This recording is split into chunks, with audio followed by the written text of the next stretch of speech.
कलयुग में वेद विद्या रहित मनुष्यों को प्रभु भक्ति किस प्रकार मिलेगी तथा उनका उद्धार कैसे होगा। इसलिए हे मुनि श्रेष्ठ कोई ऐसा तप व्रत बताइए जिससे थोड़े समय में पुण्य प्राप्त होवे तथा मनोवांछित फल मिले। उस कथा को सुनने की हमारी हार्दिक इच्छा है। सर्वशास्त्र ज्ञाता श्री सूर्य जी बोले कि हे वैष्णवों में पूज्य, आप सबने सर्व प्राणियों के हित की बात पूछी है। अब मैं उस श्रेष्ठ व्रत को आप लोगों से कहूँगा जिस व्रत को नारद जी ने श्री लक्ष्मी नारायण से पूछा था और श्री लक्ष्मीपति ने मुनि श्री नारद से कहा था, सो ध्यान से सुनो। बोलो लक्ष्मी नारायण भगवान की जय। श्रीमन नारायण नारायण नारायण, श्रीमन नारायण नारायण। बोलो लक्ष्मी नारायण भगवान की जय। एक समय योगी राज नारद जी दूसरों के हित की इच्छा से अनेक लोकों में घूमते हुए मृत्यु लोक में आ पहुंचे। यहाँ अनेक योनियों में जन्मे हुए प्राय सभी मनुष्यों को अपने कर्मों के द्वारा अनेक दुखों से पीड़ित देखकर सोचा किसी यत्न के करने से इनके दुखों का नाश हो सकेगा। ऐसा मन में सोचकर मुनि श्रेष्ठ नारद जी विष्णु लोक को गए। वहाँ श्वेत वर्ण और 4 भुजाओं वाले देवों के नारायण जी को देखा जिनके हाथों में शंख चक्र गदा और पद्म थे तथा वरमाला पहने हुए थे। उन्हें देखकर नारद जी उनकी स्तुति करने लगे, हे भगवान, आप अत्यंत भक्ति से संपन्न है, मन तथा वाणी भी आपको नहीं पा सकती। आपका आदि मध्य और अंत नहीं, निर्गुण स्वरूप सृष्टि के कारणभूत व भक्तों के दुखों को नष्ट करने वाले आपको मेरा नमस्कार है। नारद जी से इस प्रकार की स्तुति सुनकर विष्णु भगवान बोले कि हे मुनि श्रेष्ठ, आपके मन में क्या है? आपका यहाँ किस काम के लिए आगमन हुआ है? निसंकोच कहो। तब नारद मुनि बोले, मृत्यु लोक में सब मनुष्य जो अनेक योनियों में पैदा हुए हैं अपने अपने कर्मों के द्वारा अनेक प्रकार के दुखों से दुखी हो रहे हैं। नाथ, मुझ पर दया रखते हो तो बतलाइए, उन मनुष्यों के सब दुख थोड़े से ही प्रकृति से कैसे दूर हो सकते हैं? श्री विष्णु भगवान जी बोले, हे नारद, मनुष्यों की भलाई के लिए तुमने बहुत अच्छी बात पूछी है। जिस काम के करने से मनुष्य मुँह से छूट जाता वो मैं कहता हूँ सुनो। बहुत पुण्य देने वाला स्वर्ग तथा मृत्यु लोक दोनों में दुर्लभ सत्यनारायण का व्रत है। आज मैं प्रेमवश होकर तुमसे कहता हूँ, श्री सत्यनारायण का ये व्रत अच्छी तरह विधि पूर्वक संपन्न करके मनुष्य तुरंत ही यहाँ सुख होकर मरने पर मनुष्य को पाता है। बोलो सत्यनारायण भगवान की जय। श्री विष्णु भगवान के वचन सुनकर नारद मुनि बोले, उस व्रत का फल क्या है, क्या विधान है और किसने ये व्रत किया है और किस दिन ये व्रत करना चाहिए? हे भगवान, इसको विस्तार से बताएं। भगवान बोले, हे नारद, तू सौभाग्य को दूर करने वाला, धन को बढ़ाने वाला, सौभाग्य तथा संतान को देने वाला ये व्रत सब स्थानों पर विजय दिलाने वाला है। भक्ति और श्रद्धा के साथ किसी भी दिन संध्या के समय श्री सत्यनारायण जी का शाम के समय ब्राह्मणों और बांधवों के साथ धर्म परायण होकर पूजा करें।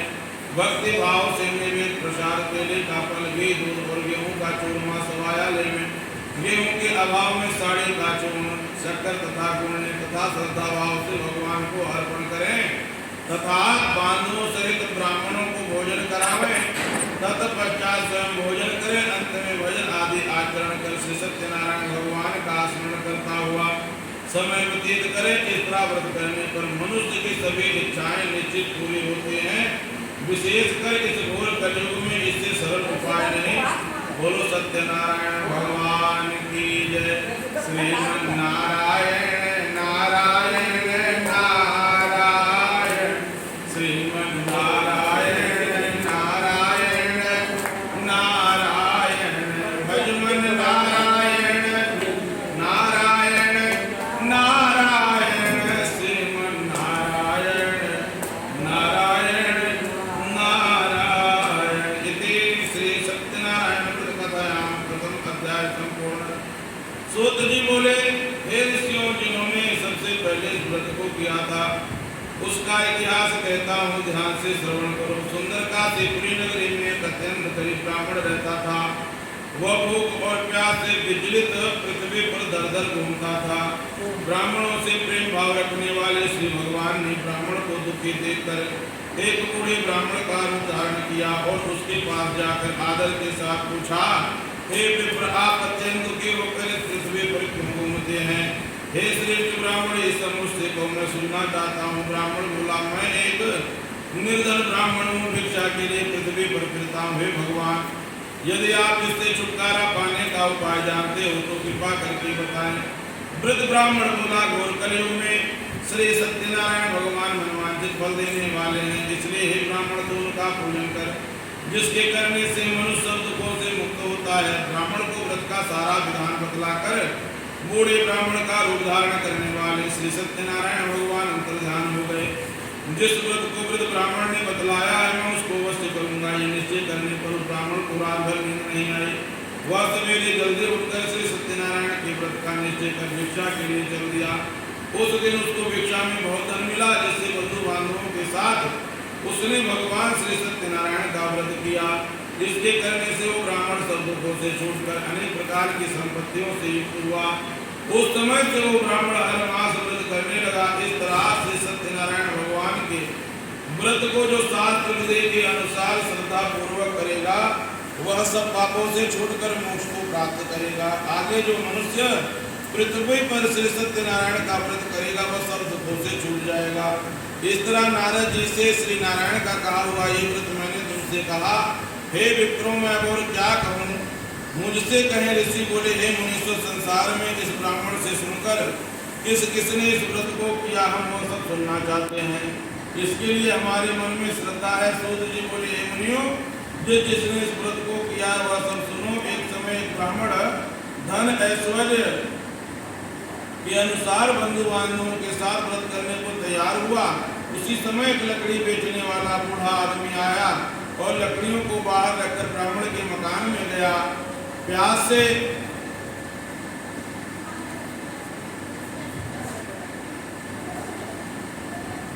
दुखी लकड़हारा उनको व्रत करते देखकर ब्राह्मण को नमस्कार कर कहने लगा कि आप ये क्या कर रहे हैं और इसके करने से क्या फल मिलता है? कृपा करके मुझसे को। ब्राह्मण ने कहा, यह सब मनोकामनाओं को पूरा करने वाला यह श्री सत्यनारायण भगवान का व्रत है। इनकी कृपा से मेरे यहाँ संतान आदि वृद्धि हुई है। ब्राह्मण से इस व्रत के बारे में जानकर लकड़हारा बहुत प्रसन्न हुआ। चरणामृत ले और प्रसाद खाने के बाद अपने घर को गया। लकड़हारे ने अपने मन में इस प्रकार का संकल्प किया कि आज शाम में लकड़ी बेचने से जो धन मिलेगा उसी से भगवान सत्यनारायण देव का उत्तम व्रत करूंगा। ये मन में विचार कर वह बूढ़ा आदमी लकड़ियां अपने सिर पर रखकर जिस नगर में धनवान लोग रहते थे वह ऐसे नगर में गया। उस रोज महापुरुष से उन लकड़ियों का दाम पहले दिनों से चौगुना मिला। तब वह बूढ़ा लकड़हारा दाम ले और अति प्रसन्न होकर पके केले के फले, शक्कर, घी, दुग्ध, दही और गेहूं का चूर्ण इत्यादि श्री सत्यनारायण भगवान के व्रत की कुल सामग्रियों को लेकर अपने घर गया। फिर उसने अपने बंधु बांधवों को बुलाकर विधि के साथ श्री सत्यनारायण भगवान का पूजन और व्रत किया। उस व्रत के प्रभाव से वो बूढ़ा लकड़हारा धन पुत्र आदि से युक्त हुआ और संसार के समय सुख होकर वैकुंठ को चला गया। इति श्री सत्यनारायण व्रत कथायाम द्वितीय अध्याय संपूर्ण। गोविंद मेरो है, गोपाल मेरो है, गोविंद मेरो है, गोपाल मेरो है, श्री बांके बिहारी नंदलाल मेरो है, श्री बांके बिहारी गोविंद मेरो है, गोपाल मेरो है। जय गोपाल नंद लाल, जय गोपाल नंद लाल, राधे गोविंद गोविंद, जय गोपाल नंद लाल, जय गोपाल नंद लाल, जय गोपाल नंद लाल, राधे गोविंद गोविंद, जय गोपाल नंद लाल। बोलो सत्यनारायण भगवान की जय। सूत जी बोले, हे श्रेष्ठ मुनियों, आगे की कथा कहता हूँ सुनो। बहुत समय पहले उनका नाम का एक बुद्धिमान राजा था। वह सत्यवक्ता और जितेंद्रिय था। प्रतिदिन देवस्थानों पर जाता तथा गरीबों को धन देकर उनके कष्ट दूर करता था। उसकी पत्नी कमल के समान मुख वाली और सती साध्वी थे। भद्रशिला नदी के तट पर उन दोनों ने श्री सत्यनारायण भगवान का व्रत किया। उस समय वहां एक साधु नामक वैश्य आया। उसके पास व्यापार के लिए बहुत साधन था। वो नाव को किनारे पर ठहरा के राजा के समीप आ गया और राजा को व्रत करते हुए देखकर विनय के साथ पूछने लगा, हे राजन, भक्ति युक्त चित्त से आप क्या कर रहे हैं? मेरी सुनने की इच्छा है, तो आप ये मुझे भी बताइए। राजा बोला, हे साधु, अपने बंधु बांधवों के साथ पुत्र आदि की प्राप्ति के लिए यह महाशक्तिवान श्री सत्यनारायण भगवान का व्रत व पूजन कर रहा हूँ। राजा के वचन सुनकर साधु आदर से बोला, हे राजन, मुझसे इसका सब विधान कहो, मैं भी आपके कथनानुसार इस व्रत को करूंगा। मेरे भी कोई संतान नहीं है और इससे निश्चय ही होगी। राजा से सब विधान सुन व्यापार से निवृत्त हो आनंद के साथ अपने घर गया। साधु वैश्य ने अपनी स्त्री से संतान देने वाले उस व्रत का समाचार सुनाया और प्रण किया कि जब मेरे संतान होगी तब मैं इस व्रत को करूंगा। साधु ने ऐसे वचन अपनी स्त्री लीलावती से कहे। एक दिन उसकी स्त्री लीलावती पति के साथ आनंदित और संसारी धर्म से पवित्र होकर श्री सत्यनारायण भगवान की कृपा से गर्भवती हो गई तथा 10वें महीने में उसके यहाँ एक सुंदर कन्या का जन्म हुआ। दिनों दिन वो इस तरह बढ़ने लगी जैसे शुक्ल पक्ष का चंद्रमा बढ़ता है। कन्या का नाम कलावती रखा गया। तब लीलावती ने मीठे शब्दों में अपने पति से कहा कि जो आपने संकल्प किया था कि भगवान का व्रत करूंगा, अब आप उसे पूरा करिए। साधु बोला, हे प्रिय, इसके विवाह पर करूंगा। इस प्रकार अपनी पत्नी को आश्वासन दे वो नगर को व्यापार करने चला गया। धीरे धीरे कलावती पितृग्राम में दिनों दिन बढ़ने लगी। लौटने पर साधु ने जब नगर में सखियों के साथ अपनी पुत्री को खेलते देखा तो तुरंत दूर बुलाकर कहा कि पुत्री के वास्ते कोई सुयोग्य वर देख कर लाओ। साधु नामक वैश्य की आज्ञा पाकर दूत कंचन नगर पहुंचा और वहां पर बड़ी खोज और देखभाल कर लड़की के लिए सुयोग्य पुत्र को ले आया। उस सुयोग्य लड़के को देखकर साधु ने अपने बंधु बांधवों सहित प्रसन्नोचित होकर अपनी पुत्री का विवाह उसके साथ कर दिया। किंतु दुर्भाग्य से विवाह के समय भी वह व्रत को करना भूल गया। तब श्री भगवान क्रोधित हो गए और उन्होंने वैश्य को श्राप दिया कि तुम्हें दारुण दुख प्राप्त होगा। अपने कार्य में कुशल साधु बनिया जमाता सहित नावों को लेकर व्यापार करने के लिए समुद्र के समीप स्थित रत्नपुर नगर में गया और वहां दोनों ससुर जमाए चंद्रकेत राजा के उस नगर में व्यापार करने लगे। एक रोज भगवान श्री सत्यनारायण की माया से प्रेरित कोई चोर राजा का धन चुराकर भागा जा रहा था, किंतु राजा के दूतों को आता देखकर चोर ने घबराकर भागते हुए राजा के धन को वहीं चुपचाप रख दिया जहां वो ससुर जमाए ठहरे हुए थे। जब दूतों ने उस साधु वैश्य के पास राजा के धन को रखा देखा तो वो दोनों को बांध कर ले गए और प्रसन्नता से दौड़ते हुए राजा के समीप जाकर बोले, यह दो चोर हम पकड़ कर लाए हैं, देख कर आज्ञा दे।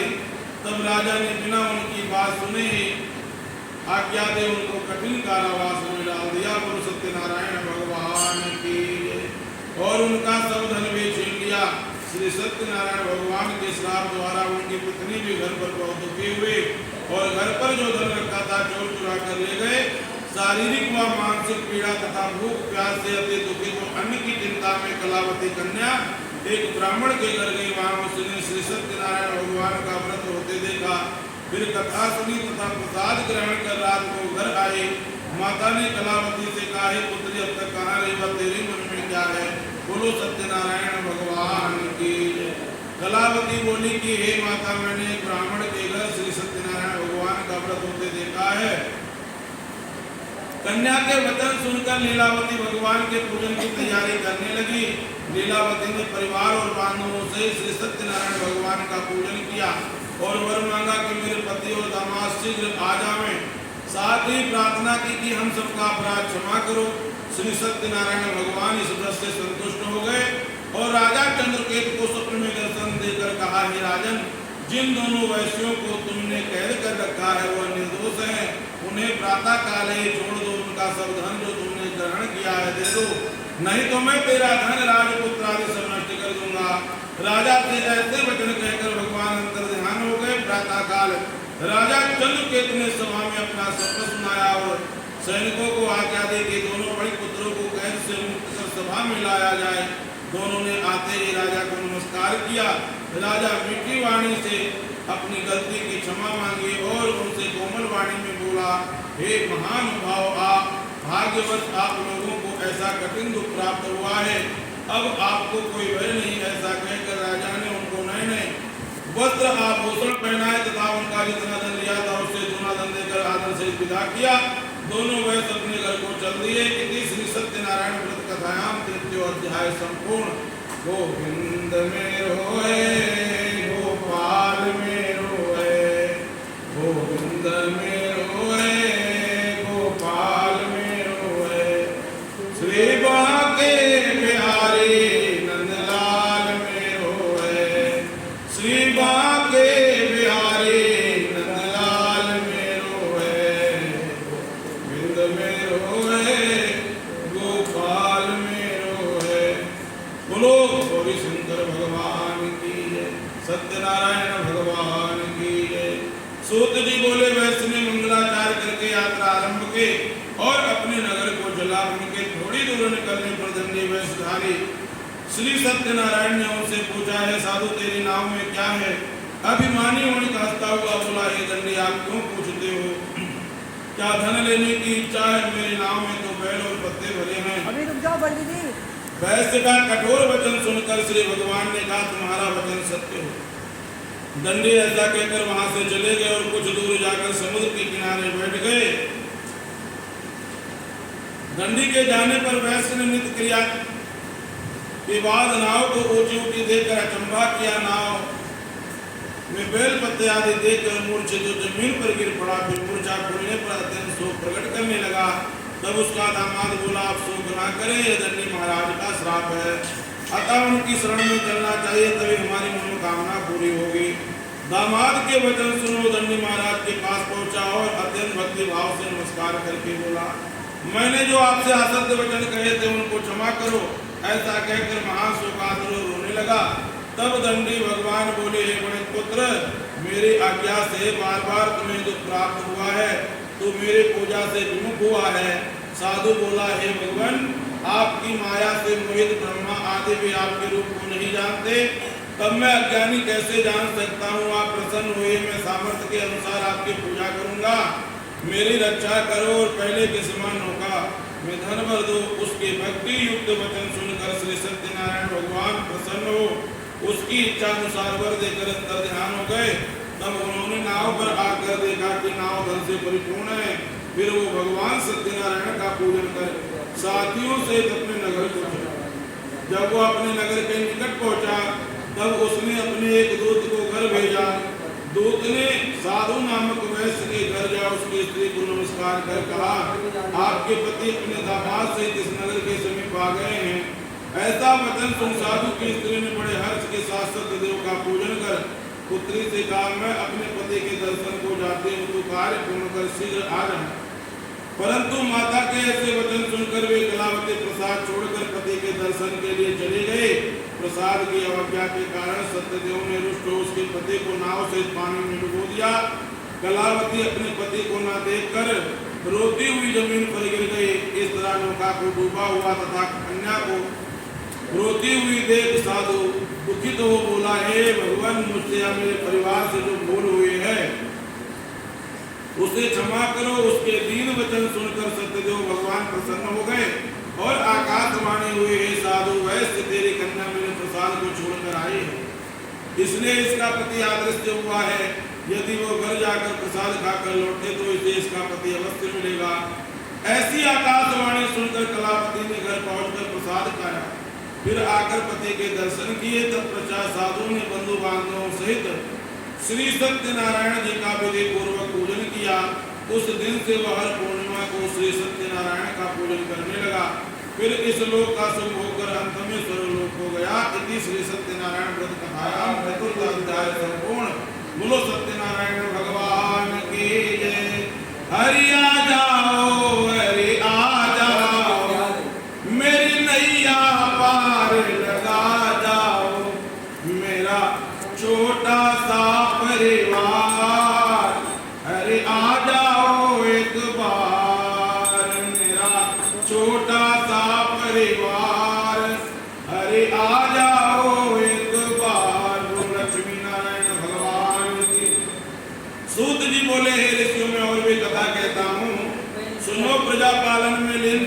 नाम का एक राजा था। उसने भी भगवान का प्रसाद त्याग कर बहुत दुख पाया। एक समय राजा वन में जाकर वन्य पशुओं को मार कर पड़ के पेड़ के नीचे आया। वहां उसने ग्वालों को भक्ति भाव से बांधवों सहित श्री सत्यनारायण जी का पूजन करते देखा, परंतु राजा देख कर भी अभिमानवश वहां नहीं गया और न सत्यदेव भगवान को नमस्कार ही किया। जब ग्वालों ने भगवान का प्रसाद उसके सामने रखा तो वो प्रसाद को त्याग कर अपनी सुंदर नगरी को चला। वहां उसने अपना सब कुछ नष्ट पाया तो वो जान गया कि यह सब भगवान सत्यदेव ने ही किया है। तब वो विश्वास कर उसी स्थान पर वापस आया और ग्वालों के समीप गया और विधि पूर्वक पूजन कर प्रसाद खाया तो श्री सत्यनारायण की कृपा से पहले जैसा था वैसा ही हो गया। फिर दीर्घ काल तक सुख भोग कर मरने पर स्वर्गलोक को गया। जो मनुष्य इस परम दुर्लभ व्रत को करेगा भगवान की कृपा से उसे धनवान की प्राप्ति होगी। निर्धन धनी और बंदी बंधन से मुक्त होकर निर्भय हो जाता है। संतानहीनों को संतान की प्राप्ति होती है तथा सब मनोरथ पूर्ण होकर वैकुंठ धाम हो जाता है। जिन्होंने पहले इस व्रत को किया अब उनके दूसरे जन्म की कथा कहता हूँ। वृद्ध सतानंद ब्राह्मण ने सुदामा के रूप में जन्म लेकर मोक्ष को पाया। उल्कामुख नाम का राजा दशरथ होकर वैकुंठ को प्राप्त हुआ। साधु नाम का वैश्य ने धर्मात्मा व सत्य प्रतिज्ञ राजा मूर्ध्वज बनकर अपने पुत्र को आरे से चीरकर मोक्ष को प्राप्त किया। महाराज तुंगध्वज ने स्वयंभू मनु होकर भगवान में भक्ति युक्त कर्म कर मोक्ष को प्राप्त किया। लकड़हारा भेल अपने अगले जन्म में कुह नामक निषाद हुआ जिसने भगवान राम के चरणों की सेवा कर मोक्ष को प्राप्त किया। बोलो सत्यनारायण भगवान की जय। इति श्री सत्यनारायण व्रत कथाम संपूर्ण। गोविंद मेरो है गोपाल मेरो है, गोविंद मेरो है गोपाल मेरो है। श्री बाके बिहारी नंद, श्री बाके बिहारी नंदलाल मेरो है गोविंद मेरो, गोविंद मेरो है गोपाल मेरो है गोविंद। श्री गुरु चरण सरोज निज मन मुकुर सुधारी, वरनौ रघुवर विमल जस जो दायक फल चार। बोधहीन तन जान के सुमिरो पवन कुमार, बल विद्या देहु मोहि हरहु कलेश विकार। जय हनुमान ज्ञान